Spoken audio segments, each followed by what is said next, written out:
What's going on, guys? Welcome back to New Note Reviews. Today I'll be reviewing the new album by The Tallest Man on Earth, I Love You, It's a Fever Dream.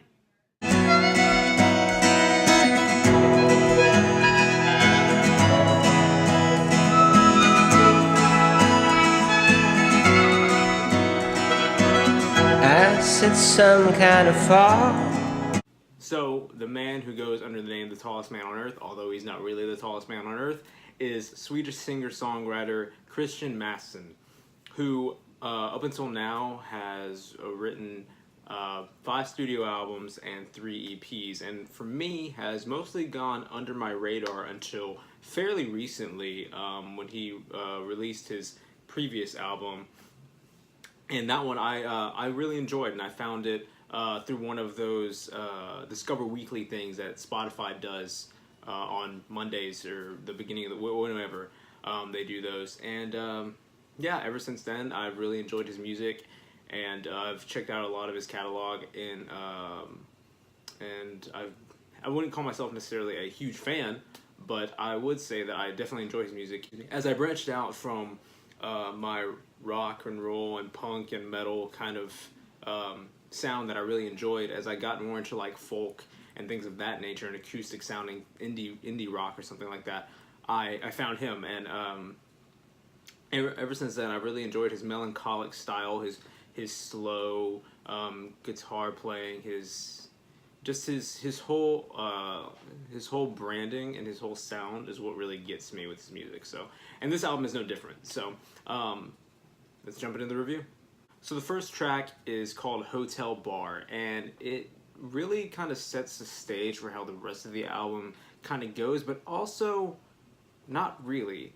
And you'll see what I mean as I talk about the later tracks, because the first track, it starts off slow, it's melancholic, like most of what this guy does.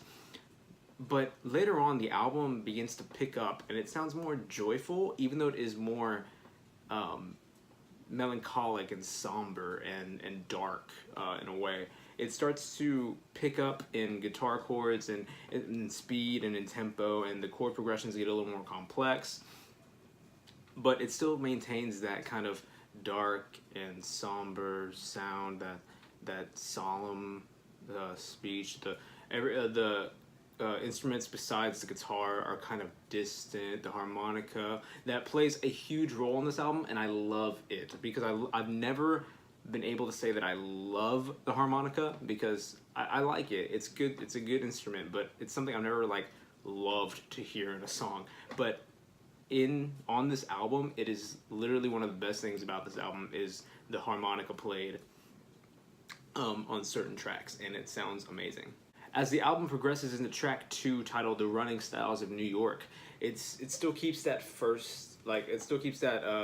that melancholic sound that the first track had. It still keeps that slow guitar playing. There's piano keys playing in the background, and they're very well done, and they're very well played, and it keeps this atmosphere of just slow, solemn sounds. And it sounds like something I listen to on like a rainy day when I don't really have anything else to do, you know? I sit outside and just put this album on and just kind of enjoy the storm and just kind of sit on my porch and just kind of relax and maybe like write or do something, you know? It's one of those albums. It's not something you put on to just kind of jam out in the car. It's definitely a more relaxing type album, and this track is definitely one that really proves that, really shows that. And lyrically, I'm not entirely sure what a lot of the things he's talking about. I'm gonna be honest with you guys. I don't understand this man as well as I'm sure bigger fans do, but it's still very good, complex songwriting. He still keeps it very interesting. It's not necessarily sing-along songs. You won't find a catchy chorus on this album at all, and this track is no exception. But it's still a good song. It still maintains a good atmosphere throughout, and it's a good listen. Check it out.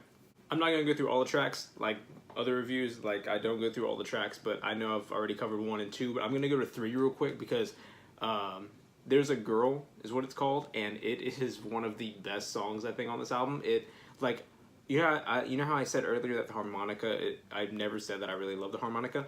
on this track, it is literally one of the best things about it, and it's so good. And as it played, as he played the guitar, as the keys kind of go in, oh my gosh, it's so good, and it makes you feel a lot of emotion. It's a very emotional album. It makes you feel a lot of things, honestly, and it's very. I can't keep thinking about the words. It's just kind of somber. It's just very. I continue to say it, but it's very melancholic. It makes you feel. It makes you very emotional, which is good. It's great. I mean, that's to me. That's what makes a good album. It does these things, and it makes you feel something. It makes you aware of something in yourself, and I think this track especially does that. Track 7, "Waiting on My Ghost," is probably my favorite song personally on the album. It has some of his best guitar work. It's more upbeat than the other songs, even though it still keeps that dark, dismal tone. And and his vocal delivery is very different from the other tracks. He kind of whispers almost. He has like a Sufjan Stevens delivery almost on many of the tracks, but on this one he really maintains a more open and loud voice on the track. He really belts out his lyrics, and he lets you hear him better. Honestly, that's one of the, and if I had to think of some faults for this album, that's probably one of them. Is that the production, I guess, for his vocals, they're very turned down, and I think that kind of harms the album in a way. I think that kind of does a disservice to it. Of course, the music is beautiful, but as his lyrics are kind of turned down, you don't really get to hear a lot of what he's saying, and it doesn't really do much for you as a listener. The final track on the album, "I Love You," it's a fever dream. It's the title track of the album, and as a standalone song, I think it is actually a really good song. Is it a good finisher to the album? Like if you listen track by track, I don't think so. It's kind of similar to the first song, but it's still good. I'm not gonna deny that. It's still a good song. Each one of these songs, of course, it's the main instruments used are guitars, pianos, and guitar, piano, and harmonica. But on "I Love You," it's a fever dream. Strings are very incorporated in the song, whether it's a cello, violin. I'm not entirely sure. I think it's more a violin. And it's played beautifully. I love the ending, honestly. Like I said, as a standalone song, I think it's amazing. I think it's really, really good. Like to close out an album, though, I guess I'm kind of fighting myself on it, but I don't think it's the best way to close out the album. But I guess, I mean, he's not going to close it out energetically because it doesn't start that way, so why end that way? But still, I think some other idea could have been done to end this album rather than making it the last track sound similar to the first track. But regardless, it's a beautiful song, and I think it's probably my second favorite, third favorite on the album. Also, the track is just haunting. It's just a very haunting song, and I'm not sure what it's about, but it's very, it hits you, it touches you, it really does. As for the production, it's produced very well. Like I said, the only thing that really hurts the album are his vocals, and even then, not so much. I mean, like I said, their vocals are turned down a little bit, but I mean, you still get to hear a lot of the music being played, and it's still wonderful to hear. And I very much enjoy this album, and I think you will too. You should definitely check this one out. Because of all these things, because of what I've said about the album, I'm gonna give it an 8. I think it gets an 8. It's such a good album. I very much enjoy it. Of course, like I said, it's not an everyday album. It's not something you're gonna put on when you're like singing in the shower or when you're cleaning the house or when you're out with friends. Like, this isn't one of those albums. But it is one of those albums when you've come home and it's time to relax. It's nighttime, whatever. It's a cold day. It's been raining, something like that, and you just want to kind of chill out with something. You want to feel something. You want something kind of emotional. I recommend this one, The Tallest Man on Earth, "I Love You."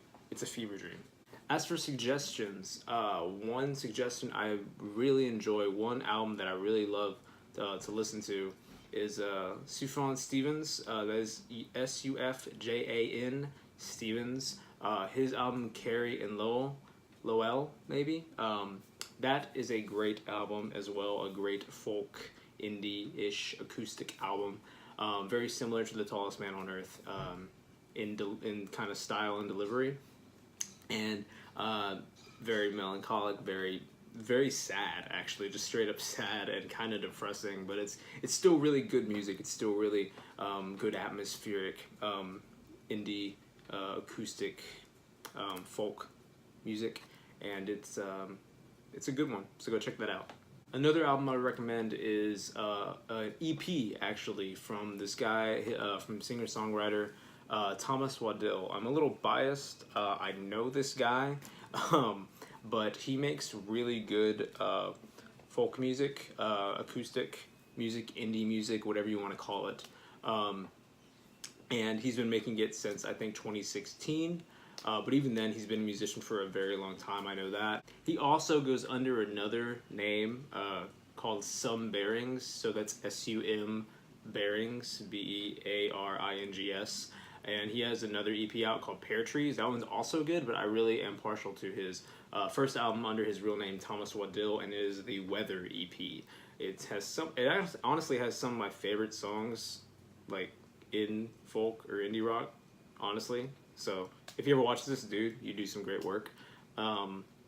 And yeah, honestly, that album or that EP kind of is what started getting me out of my comfort zone with rock and stuff like that and metal, and into more folk style, indie style music. And so it's a great one. I recommend you go check it out. Also, if you're looking for something more poetic, I guess is the word, something longer and progressive, but still in that folk style, indie rock style atmosphere, this guy, Sunkill Moon, the album Benji, is a very good album. I don't really know what to say about it. It's like an hour-long folk album with only like 11, I think, tracks on it. So yeah, take with that what you will. He's not for everybody. He's kind of different when it comes to folk and acoustic music, but he's still very enjoyable, at least to me. But if you're willing to, go check him out. He's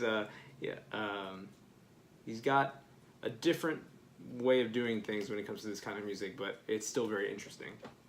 Okay guys, that's my review for The Tallest Man on Earth. I love you. It's a fever dream. Remember, I give it an 8. It's a good album. It could be a great album, I guess you could say, and I recommend you go check it out. It is a good album. If you like this video, consider leaving me a like, subscribe if you want to subscribe, share this video with your friends, family, whoever, music lovers everywhere, wherever you want to share it. It's up to you. Help me grow. Anyway, I appreciate you watching. Take care, guys.